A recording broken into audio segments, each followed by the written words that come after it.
कहानी की शुरुआत मिसुमी मोकोटो से होती है, जिसकी ट्रक उनसे कुछ अच्छी बातचीत नहीं है और साथ ही उसकी किस्मत भी फूटी हुई है। तो नॉर्मली जहाँ इस्काई होने पर उनके सामने एक प्यारी सी गॉडेस आकर उन्हें अच्छी अच्छी ब्लेसिंग देती है और दूसरी दुनिया में मेन कैरेक्टर अलग अलग प्रजातियों की लड़कियों के साथ मस्त एडवेंचर पर जाता है। लेकिन मकोटो के साथ इसका बिल्कुल उल्टा ही होता है, शायद इसलिए क्योंकि इसका थोपड़ा फटे हुए दूध जैसा दिखता है। हर दिन की तरह मकोटो अपने स्कूल गया हुआ था और घर आकर मस्त कॉमिक बुक पढ़ने वाला था, लेकिन तभी वो अलग से ही जगह पर पहुंच जाता है। उससे मून गॉड सुकुयोमी ने समन किया था। उसे देखकर मकोटो पहचान जाता है कि उस गॉड के बारे में उसने पुरानी कहानियों में पढ़ा है। तुम्हें कॉन्ट्रैक्ट साइन करके दूसरी दुनिया में जाना होगा, तुम्हारे माँ बाप की तरह। तुम्हारे माँ बाप किसी और दुनिया से थे जिन्होंने अपनी जान बचाने के लिए कॉन्ट्रैक्ट को साइन किया और पृथ्वी पर रीइंकार्नेट हुए ताकि वो अपनी जान को बचा सके। पर गॉडेस के साथ इस डील के दौरान उन्होंने प्रॉमिस किया था कि एक दिन वो अपनी सबसे प्यारी चीज को उसे ऑफर करेंगे। मकोटो समझ जाता है कि गॉड उसके बारे में बात कर रहा है और अगर उसने डील को रिफ्यूज कर दिया तो वो उसकी बहनों में से किसी एक को उठा लेंगे। तो वो इस किडनैपिंग वाले इसेकाई के लिए मान जाता है। कॉन्ट्रैक्ट को साइन करने के बाद गॉड उसे वो सारी पावर्स दे देता है जिसकी उसे दूसरी दुनिया में जरूरत पड़ने वाली है। पर जाने से पहले मैं कुछ करना भूल गया था, वो आप कर देंगे? फिक्र मत करो,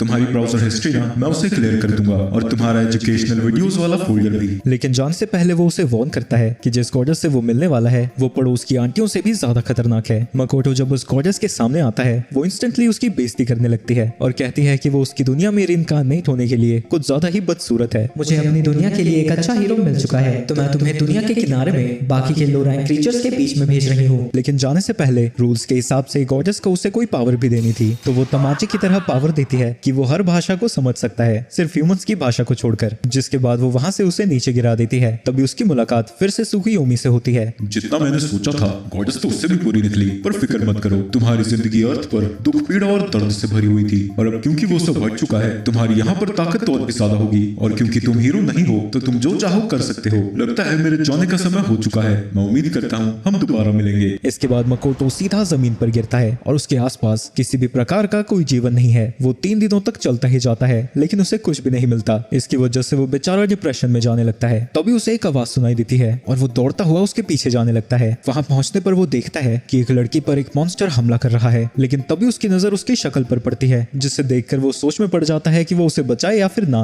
लेकिन मकोटो की सिर्फ शक्ल ही गंदी थी, दिल से वो अच्छा था। तो वो उस मॉन्स्टर से लड़ने लगता है। वो उसके अटैक्स को डॉज करता हुआ उसे किक मारने जाता है, लेकिन वो लात उसे डैमेज नहीं उसके सर को ही अलग कर देती है। मकोटो अपनी ही पावर्स को देखकर हैरान था। वहीं वो लड़की अब उस मॉन्स्टर से ज्यादा मकोटो से डरने लगी थी। वो वहां से भागने की कोशिश करती है पर मकोटो उसे रोक देता है और उसे अपना इंट्रोडक्शन देता है। एक ह्यूमन मुझसे बात कर रहा है? क्या जमाना आ गया यार, एक सुअर से बात कर रहा हूँ। देखो मैंने तुम्हारी जान बचाई है तो मैं अच्छा इंसान हूँ ना। आसपास कोई लोग हैं? ये बिल्कुल दुनिया के कोने में है, तो यहाँ पर कोई इंसान नहीं है। उस सड़ी हुई गॉडेस ने कहाँ भेज दिया मुझे? इसके बाद वो उसे बताती है कि उसका नाम एमा है और वो हाईलैंड ऑर्क है। वो असल में उस बड़े से पहाड़ पर जा रही है ताकि वो अपनी जिंदगी को शेन को दे सके। उनके विलेज में बहुत ज्यादा फॉग आ रखा है और फसलें भी नहीं उग रही है, पर जब वो शेन को सैक्रिफाइस देते हैं तो इससे वो कम हो जाता है। इसके बाद एमा उसे अपने साथ चलने को कहती है। एक सेकंड, मैंने हीरो की तरह इसकी जान बचाई ना, तो क्या ये सुअर मेरी हीरोइन है? वो उसे अपने घर में लेकर जाती है ताकि वो उसकी जान बचाने के लिए उसका शुक्रिया अदा कर सके। जब वो उसके भाइयों के साथ खाना खा रहा था उसे पता लगता है कि इस दुनिया में मैजिक बहुत बेसिक स्किल है, तो वो एमा को उसे मैजिक सिखाने को कहता है। वो सबसे पहले उसे बेसिक फायर मैजिक दिखाती है जो कि सीखना थोड़ा मुश्किल होता है, पर टाकुमी एक ही बार में उससे भी बड़ा फायर बना देता है। इसके बाद नेक्स्ट स्टेप के लिए एमा उसे उस बॉल को थ्रो करने को कहती है। जब मकोटो ऐसा करता है इससे वहाँ एक धमाका सा हो जाता है। तुम पहली बार में ही इतना सब कुछ कैसे कर रहे हो? सभी को लगने लगता है कि वो बहुत हाई लेवल का होगा, पर चेक करने पर उन्हें पता लगता है कि वो बस लेवल 1 पर है। ये देखकर उसके माँ बाप की तरह बाकी के लोग भी डिसअपॉइंटेड हो जाते हैं और उसे छोड़कर चले जाते हैं। इसके बाद एमा उसे मैजिक सिखाना जारी रखती है। अगले दिन मकोटो वहाँ से निकल जाता है इस उम्मीद में कि वो ऐसा कुछ करे जिससे एमा को खुद को सैक्रिफाइस ना करना पड़े। वो अपने स्कूल में आर्चरी के क्लब में था तो वो अपने फायर को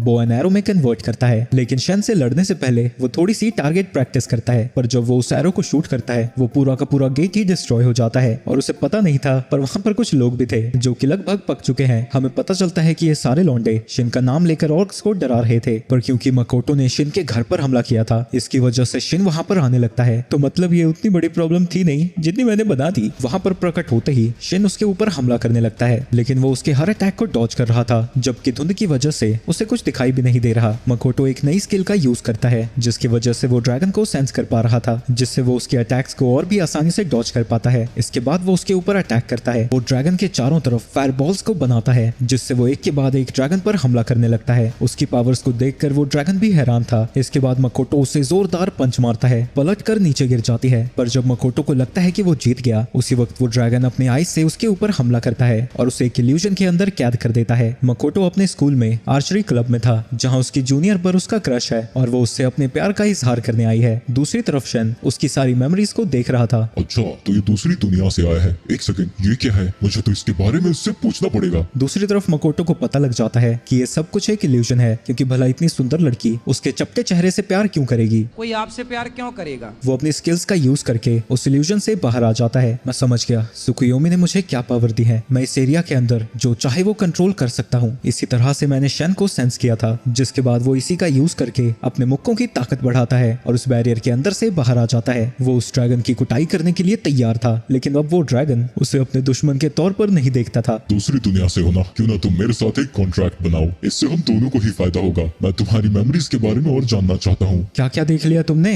और क्या जानते हो मेरे बारे में? ये तो सच में सोचने की बात है और तुम्हें कॉन्ट्रैक्ट बना लेना चाहिए, इसमें हम दोनों का फायदा होगा। मकोटो थोड़ा घबराया हुआ था, लेकिन एंड में वो मान जाता है। रिचुअल के दौरान वो ड्रैगन 50-50 का कॉन्ट्रैक्ट बनाने वाला था, लेकिन मकोटो की पावर बहुत ज्यादा थी, तो वो उसे ओवर पावर करके उसका मास्टर बन जाता है और वो ड्रैगन अब उसका स्लेव है। जिसके बाद वो ट्रांसफॉर्म होकर एक लड़की में बदल जाता है। एक सेकंड, तुम लड़की थी? हमारा कॉन्ट्रैक्ट 80-20 का हुआ था, जिसमें कमजोर क्रीचर को ताकतवर की फॉर्म में ट्रांसफॉर्म होना पड़ता है, इसलिए मैं ह्यूमन बन गई। पर इतना ही नहीं, मैं एक डेमी प्लेन को भी कंट्रोल कर सकती हूँ, जिसके अंदर हम मिस्ट गेट के थ्रू जा सकते हैं। जब वो गेट के थ्रू अंदर जाते हैं, वो जगह बिल्कुल रंग बिरंगी है, जिसे देखकर शन हैरान हो जाती है, क्योंकि वो जगह पहले खाली और अंधेरे से भरी हुई थी। पर मकोटो के इन्फ्लुएंस की वजह से ये सब कुछ बदल गया है, यहाँ तक कि अर्थ के यहाँ पर फ्रूट्स भी हैं। चलो चेक करते हैं ये आखिर कितना बड़ा है। तो वो अपनी नई काय एबिलिटी का यूज करके उसके साइज का पता लगाने लगता है। बाप रे, ये जगह तो बहुत बड़ी है और मिस्ट पर जाकर खत्म हो जाती है। अगर तुम्हारा इस जगह पर पूरा कंट्रोल है तो शायद वो सड़ी हुई गॉर्जस यहाँ कुछ नहीं कर पाएगी, तो मैं यहाँ पर मस्त सी सिटी बनाकर रह सकता हूँ। तभी उसे याद आता है कि वो यहाँ पर आया किस लिए था, पर शन उसे बताती है कि उसका और ऑक्स का कोई लेना देना नहीं है। तो मकोटो बाहर आकर सभी ऑक्स को इस गलतफहमी के बारे में बताना चाहता है। बाहर आते ही उसे एमा दिखती है, जो कि उसे शन से फाइट करने से रोकने आई थी। शन उसे बताती है कि वही वो लेजेंडरी ड्रैगन शन है, लेकिन इस बात पर एमा को यकीन नहीं होता, तो वो उसे अपने स्किल्स देती है। ये फाइट के दौरान गिर गए थे, क्या भी तुम्हें यकीन नहीं हो रहा? एमा डर के मारे बेहोश हो जाती है। दूसरी तरफ ऑक्स के विलेज में पार्टी शार्टी चल रही है और एमा उससे और उसके विलेज को बचाने के लिए मकोटो का शुक्रिया अदा करती है। अगली सुबह मकोटो देखता है कि सारे ऑक्स अपने बोरिए बिस्तर के साथ रेडी थे। शन, ये सब क्या चल रहा है? अच्छा, ये इन्हें मैंने डमी प्लेन में आने को कहा है। तुम ये सब कर क्या रही हो? फिक्र मत करो, वो जगह खेती बाड़ी के लिए परफेक्ट है, और अगर कोई मॉन्स्टर आ जाता है तो उसके लिए ये है। उसने अपना ही एक मिनी वर्जन बना दिया है, जो कि किसी भी मॉन्स्टर को ठिकाने लगा सकती है। वहीं वो सारे ऑक्स उसकी मदद के लिए मकोटो को सर्व करना चाहते थे, तो वो भी आखिरकार मान जाता है। इसके बाद शन सभी को उस दुनिया में टेलीपोर्ट कर देती है और वो सब लोग नए विलेज की कंस्ट्रक्शन में लग जाते हैं और मकोटो अपने समय को मैजिक प्रैक्टिस में लगाता है। दूसरी तरफ शन हिस्टोरिकल ड्रामास के बारे में ही बात करती रहती है, जो कि वो शन की मेमोरीज में देखती है। बस आज के लिए बहुत हो गया, अब तुम्हें और मेमोरीज नहीं देखनी है। बस एक लास्ट एपिसोड तो देख ही सकते हो। लेकिन वो गलती से कुछ और ही देखने लग जाती है। अरे कुछ तो प्राइवेट छोड़ दे मेरी माँ। तो आखिर में शन कहती है कि वो मेमोरीज देखने के लिए कुछ टेलीविजन जैसा जुगाड़ बनाएगी। उसके जाने के बाद मकोटो देखता है कि कुछ मेमोरीज को उसने खुला ही छोड़ दिया था और वो अपनी फैमिली को मिस करने लगता है। पर क्योंकि उसके पेरेंट्स ओरिजिनली इसी दुनिया से थे, उसे लगता है कि शायद यहाँ पर वो उनके बारे में कुछ पता लगा पाए। दूसरी तरफ पास के ही जंगल में एक डॉर्फ एक मॉन्स्टर से बचकर भाग रहा है। उसके पीछे एक बड़ा सा स्पाइडर मॉन्स्टर पड़ा है, जिसका नाम ब्लैक डिजास्टर है। जब मकोटो बाहर टहल रहा था, वो दो ऑक्स के सामने आता है, जिन्हें एक बड़े से पेड़ को काटने में बड़ी मुश्किल हो रही है। तो मकोटो उनकी मदद करता है। वो अपने काय से खुद की ताकत को बढ़ाकर बड़ी आसानी से उस बड़े से पेड़ को काट देता है और हाथों से ही उठा लेता है, यहाँ तक कि वो वुंड्स को भी हील कर सकता है, वो भी बिना माना को यूज किए। और सुकुयोमी को इतनी मस्त स्किल्स के लिए शुक्रिया अदा करता है, पर ये स्किल वो अपने ऊपर यूज नहीं कर सकता। इनसे ज्यादा प्रॉब्लम नहीं होनी चाहिए जब तक कि मैं घायल ना हो जाऊं। इसके थोड़ी देर बाद वहाँ पर शन उस डॉर्फ के साथ आती है और जब वो बाहर थी, उसका सामना उसके एक पुराने दुश्मन से हुआ था। मकोटो के खून को सूंघकर वो मॉन्स्टर शन के डेमी प्लेन के अंदर आ जाता है। मकोटो शन को उससे लड़ने को कहता है। क्या मैं लड़ूं? मैंने तो इसे पकड़ रखा है ना। ये एक स्पाइडर मॉन्स्टर है जिसके ऊपर श्राप है कि उसकी भूख कभी भी नहीं मिटेगी, तो उसका मुंह जहाँ पर भी जाता है वो उसे खाने लगता है। मकोटो फायर एलिमेंट का यूज करके उसके पैर पर हमला करता है, पर उसकी रिजनरेशन एबिलिटी बहुत ज्यादा अच्छी है, तो कुछ सेकंड्स के अंदर ही वो अपने सभी टांगों को फिर से उगा लेता है और फिर से मकोटो के ऊपर हमला करने लगता है। मकोटो उसे डैमेज तो कर रहा था, लेकिन अगर वो खुद को ऐसे ही हील करता गया तो इस लड़ाई में वही हारेगा। वो उसके ऊपर काफी आग के भालों से हमला करता है, लेकिन तभी वो स्पाइडर उसके पेट में हमला करता है और उसे खाने की कोशिश करता है, पर इससे मकोटो का बस गुस्सा ही बढ़ता है। वहाँ पर एक बहुत बड़ा धमाका होता है और वो लगातार फायर बॉल से उस स्पाइडर के ऊपर हमला करता ही जाता है। वो उस स्पाइडर को हिलने का भी